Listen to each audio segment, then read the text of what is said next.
تأجيل الدورة كابتن لمدة شهر من وجهة نظرك؟ لا، واحنا عايزين نعرف الاول ايه الاسباب، يعني ايه الاسباب هي اللي بتؤدي لتوقف الدوري.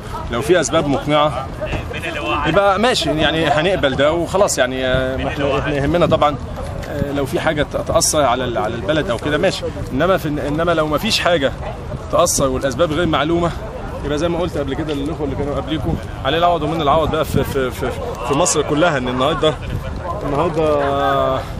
كل حد معترض على حاجه. النهارده هتبدا برياضه وبكره بقى كل واحد مش عاجبه مسؤول ولا مش عاجبه اي واحد موجود او محافظ او الكلام ده ولا كده نطلع نعمل له وقفه عشان يمشي. لا طبعا ده كلام مش مظبوط.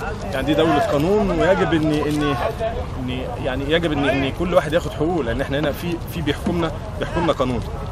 تقول لي في ايه؟ في اسباب بالنسبه هم قالوا التسويق ان هم لسه ما سوقوش، ما قدروش يسوقوا الدوري بشكل ده التبرير اللي طلع من اتحاد الكوره. ماشي، ما انا بقول لك احنا عايزين نعرف ايه الاسباب. لو في اسباب هنقبلها، انما لو ما فيش اسباب للتهديدات والدليل ان ماتش السوبر هتلعب بكره.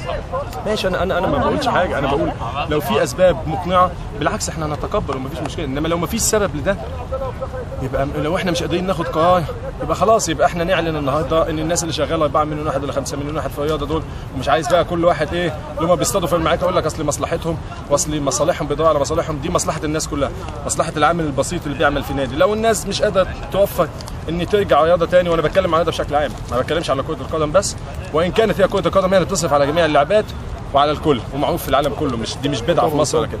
انما لو انا النهارده بقول الناس البسيطه دي، الناس البسيطه بما فيه كلهم حتى باللعيبه، لان في لعيبه برضه كمان هم كمان اغلب من الغلب، ولعيبه الدرجه الثانيه ولعيبه الدرجه الثالثه، ومحدش يقول لي نبدا الدرجه الثانيه ونبدا الدرجه الثالثه. هتصعد لفين اصلا؟ لا هتصعد لفين بالظبط يعني. فانا بقول ان لو المسؤولين مش قادرين او البلد مش قادره، نقول يا جماعه والله الناس دي خلاص بقى تبدا تشوف لها شغله ثانيه، واللعيبه دي بقى خلاص كل الانديه تسيب لعيبه، كل واحد يروح في اي حته خلاص. لان انا بقول احنا في النهايه عايزين نبقى دوله قانون، نحترم هيبه الدوله، نحترم القانون. النهارده كل حاجه بالقانون، لما كل حاجه بالعافيه دلوقتي يبقى على المسؤولين ان هم يعدوا نفسهم هم كمان، ان اي حد بعد كده مش عاجبه فلان هنطلع نقف له ونمشيه. فما ينفعش الكلام ده، في حاجه اسمها قانون والقانون ياخد مجراه وكل واحد ياخد حقه بالقانون. طب كابتن انت كان في مبادره ان انت وقفه من لعيبه انديه الدرجه الثانيه والثالثه، وان هم اكيد اتصلوا بيك. بص عايز اقول لك على حاجه، احنا ناس بنخاف على بلدنا وناس بنحب بلدنا. احنا ما هو اسهل ما النهارده انك تدعي الوقفه هتلاقي 200,000 300,000 واحد يجوا لك، لعيبه والمرتبطين بالله كله هتلاقي ناس ما عندهاش حاجه على فكره، لان اغلبيه اللعيبه اللي هي مرتبطه بكره القدم كلها فاضيه ما عندهاش مشكله، ممكن تيجي تقعد بالاسبوع وال10 ايام وال20 يوم ما عندهمش مشكله. انما احنا كرياضيين دي اخلاقنا ما تسمحش بكده، وما نحبش ان احنا نلجا لحاجه زي كده، ولكن يعني احنا كرياضيين ما بنحبش. انما في ناس كتير عايزين حاجه زي كده تحصل، وناس كتير بتتصل بيها عايزين حاجه زي كده تحصل، بس انا بقول ان احنا اخلاقنا كرياضيين ما تسمحش بده. بس هل الناس بيضطرونا او بيضطروا اللعيبه لده؟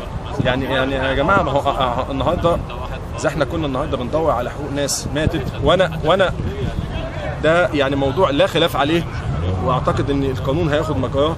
فاحنا كمان في 3 أو 4 مليون واحد هم كمان ليهم، يعني هم كمان متاثرين، هم كمان يعني نفكر في دول زي ما احنا بنفكر برضه في الناس اللي ربنا يرحمهم برحمته دول، بس فيبقى في عقل بس نفكر بيه. شكرا.